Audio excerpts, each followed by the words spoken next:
Assalamualaikum warahmatullahi wabarakatuh. Kami dari kelompok 11 Biokimia Inralaya. Saya Desi Aprianti dengan NIM 06091182126005. Saya Dwi Wahdini dengan NIM 06091282126027. Saya Devita Salawati dengan NIM 06091282126018. Saya Piniolam Tioma Pasaribu, NIM 06091282126041. Di sini kami akan menjelaskan materi tentang protein. Tujuan materi dalam video ini ialah mahasiswa menguasai fondasi saintik pada materi struktur protein. Adapun prosedur kerja, yang pertama, baca dan pahami materi pembelajaran mengenai protein. Kedua, videokan sumber-sumber protein di sekitar lingkungan saudara. Ketiga, rekamlah penjelasan mengenai materi tersebut. Dan terakhir, edit video pembelajaran semenarik mungkin. Selanjutnya, materi singkat. Istilah protein berasal dari bahasa Yunani, yaitu protos, yang berarti yang paling utama. Protein merupakan polimer asam amino yang terlihat satu sama lain dengan ikatan peptida. Protein tersusun atas unsur karbon, hidrogen, oksigen, nitrogen, dan terkadang mengandung zat belerang dan fosfor. Protein merupakan mikromolekul terbanyak dalam sel dan berperan penting dalam aktivitas sel. Sifat protein. Yang pertama, sukar larut dalam air karena ukuran molekulnya yang sangat besar. Kedua, dapat mengalami koagulasi oleh pemanasan dan penambahan asam atau basa. Ketiga, protein bersifat amfoter karena membentuk ion Zwitter. Pada titik isoelektriknya, protein mengalami koagulasi sehingga dapat dipisahkan dari pelarutnya. Terakhir, protein dapat mengalami kerusakan atau terdenaturasi akibat pemanasan. Pada denaturasi, protein mengalami kerusakan mulai dari struktur tersier sampai struktur primernya. Adapun fungsi protein sebagai berikut. Pertama, sebagai enzim.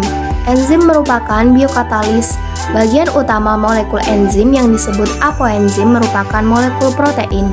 Kedua, alat angkut. Protein transport. Hemoglobin merupakan protein yang berperan mengangkut oksigen dalam eritrosit, sedangkan mioglobin berperan dalam pengangkutan ion besi di dalam plasma darah yang selanjutnya dibawa ke dalam hati. Ketiga, pengatur gerakan. Protein kontraktil.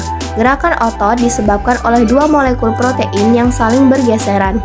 Keempat, penyusun jaringan. Protein struktural. Berfungsi sebagai pelindung jaringan di bawahnya. Misalnya keratin pada kulit dan lipoprotein yang menyusun membran sel. Kelima, protein cadangan. Merupakan protein yang berfungsi sebagai cadangan makanan, misalnya kecambah dan ovalbumin. Keenam, antibodi. Protein antibodi berperan dalam melindungi tubuh dari mikroorganisme patogen. Ketujuh, pengatur reaksi. Protein pengatur berfungsi sebagai pengatur reaksi di dalam tubuh, misalnya insulin yang berperan dalam mengubah glukosa menjadi glikogen. Dan yang terakhir, pengendali pertumbuhan, bekerja sebagai penerima reseptor yang dapat mempengaruhi fungsi bagian-bagian DNA. Penggolongan protein. Penggolongan protein itu yaitu ada 3. Yang pertama, berdasarkan struktur susunan molekul. Yang kedua, berdasarkan komponen penyusun. Yang terakhir, berdasarkan sumbernya. Berdasarkan struktur susunan molekul, yang pertama ada protein globular atau skleroprotein. Protein ini berbentuk bulat atau elips, larut dalam larutan garam dan asam encer. Protein ini mudah terdenaturasi, yaitu susunan molekulnya berubah yang diikuti dengan perubahan sifat fisik dan fisiologiknya, seperti yang dialami oleh enzim dan hormon.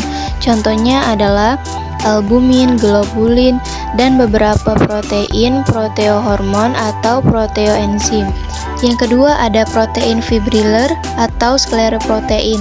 Protein ini berbentuk serabut, tidak larut dalam pelarut encer, Susunan molekulnya terdiri dari rantai molekul yang panjang sejajar dengan rantai utama, tidak membentuk kristal, dan bila rantai ditarik memanjang dapat kembali pada keadaan semula. Contohnya, kolagen yang terdapat pada tulang rawan, miosin pada otot, keratin pada rambut, dan fibrin pada gumpalan darah. Berdasarkan komponen penyusun, protein terbagi menjadi dua. Yang pertama, protein sederhana. Protein sederhana tersusun oleh asam amino saja.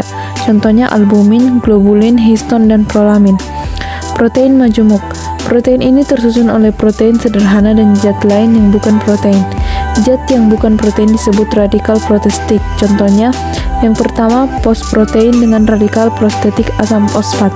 Yang kedua nukleoprotein dengan radikal prostetik asam nukleat. Yang ketiga mukoprotein dengan radikal prostetik karbohidrat. Selanjutnya, ada yang berdasarkan sumbernya. Protein hewani. Protein dalam bahan makanan yang berasal dari hewan. Contohnya, Pertama, susu. Secara kimiawi, susu normal mempunyai komposisi air sebanyak 87,20%, lemak 3,70%, protein 3,50%, laktosa 4,90%, dan mineral 0,07%. Susu merupakan sumber energi karena mengandung banyak laktosa dan lemak. Disebut juga sumber zat pembangun karena mengandung banyak protein dan mineral. Susu tergolong ke dalam protein hewani karena dihasilkan oleh hewan. Berdasarkan penelitian dari susu sapi di dataran tinggi menunjukkan bahwa kandungan asam amino yang terdapat dalam susu sebanyak aspartat, treonin, serin, glutamat, glisin, alanin, sistein, valin, metionin, isoleusin, leusin, tirosin, fenilalanin, lisin, histidin, arginin, dan prolin. Telur. Telur merupakan sel telur atau ovum yang tumbuh dari sel induk atau ogonium di dalam indung telur atau ovarium, dan oleh ternak unggas disediakan untuk bahan makanan bagi pertumbuhan embrio. Salah satu bahan makanan yang bernilai gizi tinggi karena mengandung zat-zat makanan yang dibutuhkan oleh manusia. Sebutir telur didapatkan gizi yang cukup sempurna karena mengandung zat-zat gizi yang lengkap dan mudah dicerna. Kandungan protein kuning telur yaitu sebanyak 16,5% dan pada putih telur sebanyak 10,9%. Sedangkan kandungan lemak pada kuning telur mencapai 32% dan pada putih telur terdapat dalam jumlah yang sedikit. Telur juga mengandung berbagai vitamin dan mineral termasuk vitamin A, riboplasin, asam folat, vitamin B6, vitamin B12, kolin, besi, kalsium, fosfor, dan potasium. Satu butir telur ayam berukuran besar mengandung sekitar 7 gram protein.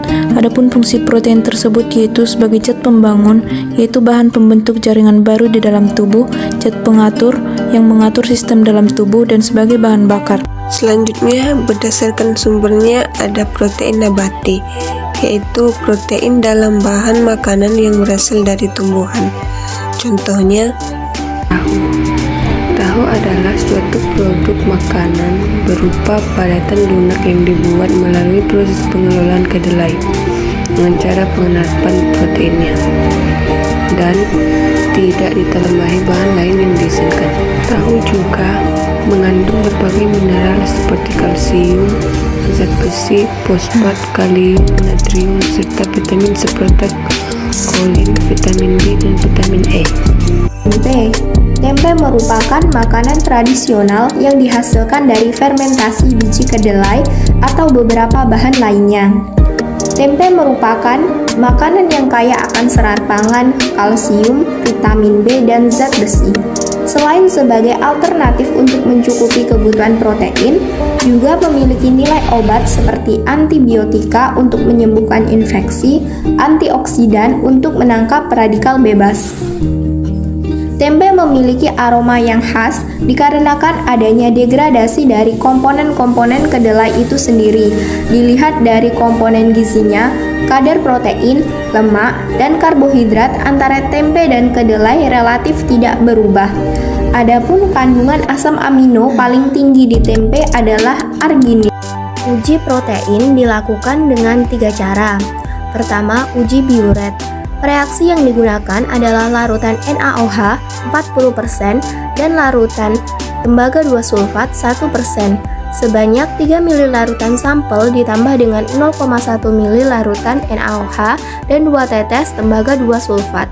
Suatu bahan akan menunjukkan warna ungu atau merah muda jika mengandung ikatan peptida protein. Kedua, uji timbal 2 asetat.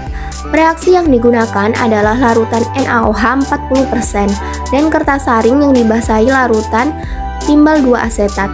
Sebanyak 2 ml sampel yang mengandung protein ditambah dengan NaOH, kemudian dipanaskan pada penangas air.